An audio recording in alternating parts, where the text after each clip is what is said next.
ఏపీలో వైసీపీ కార్యాలయం కూల్చివేత నోటీసుల ఇష్యూ నేపథ్యంలో వైసీపీ నేత మాజీ మంత్రి అంబటి రాంబాబు స్పందించారు. ప్రభుత్వం కావాలని కక్ష సాధింపు చర్యలకు దిగుతోందని విమర్శించారు అంబటి.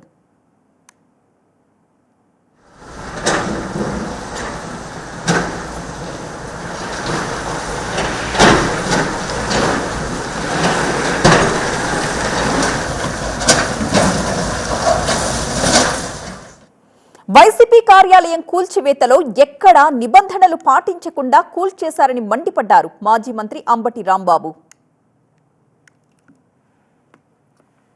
రాష్ట్ర వ్యాప్తంగా అనేక ప్రాంతాల్లో ప్రభుత్వ స్థలాలను క్యాబినెట్లో పాస్ చేసుకుని వైఎస్ఆర్ కాంగ్రెస్ పార్టీకి కేటాయించుకోవటం జరిగింది. ఇదేదో వైఎస్ఆర్ కాంగ్రెస్ పార్టీ అధికారంలోకి ఉన్నది కాబట్టి మేము తీసుకొచ్చినటువంటి సాంప్రదాయం కాదు. ఇంతకు ముందు తెలుగుదేశం పార్టీ కూడా వారికోస్ వెయిన్స్ వ్యాధికి కేవలం 30 నిమిషాల్లో చికిత్స. కాల్ చేయండి 9989527715. వారు అధికారంలో ఉన్నప్పుడు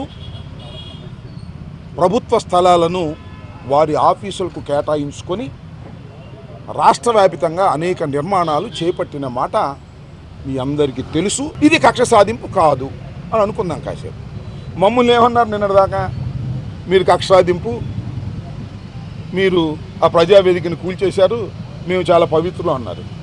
మీరే అంది ప్రజావేదిక ప్రభుత్వాన్ని. నిర్మాణంలో ఉన్నటువంటి మా భవనాన్ని నిర్దాక్షిణ్యంగా కక్ష సాధింపుతో ఈ నిర్మాణాన్ని కూల్చివేయటాన్ని ఈ రాష్ట్రంలోనే కాదు, దేశంలోనే కాదు, ఉన్న ప్రజాస్వామ్యవాదులందరూ ఖండించవలసినటువంటి అంశమని ఈ సందర్భంగా నేను మీ ద్వారా తెలియపరుస్తూ ఉన్నా. పార్టీలకు అతీతంగా అధికారం ఎవ్వరికీ శాశ్వతం కాదనేది చరిత్ర చెబుతున్నటువంటి సత్యం.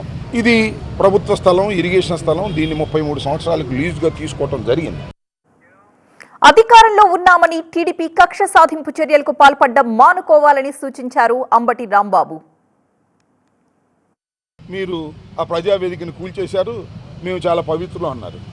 మీరే అంది ప్రజావేదిక ప్రభుత్వాన్ని. ఇది మా పార్టీది, చట్టబద్ధంగా మేము తీసుకున్నటువంటిది. మీరు చట్టబద్ధంగా తీసుకుని ఆఫీస్ కట్టుకున్నారు. మా ఆఫీస్ మీద అంత కడుపు అంటే ఎందుకు? మా రాజకీయ పార్టీ కాదా మాది? మా రాజకీయ కలాపాలు మేము చేసుకోలేమా? చేసుకోకూడదా? ప్రభుత్వ స్థానంలో మీరెట్ట కడతారని మీరు అనొచ్చు.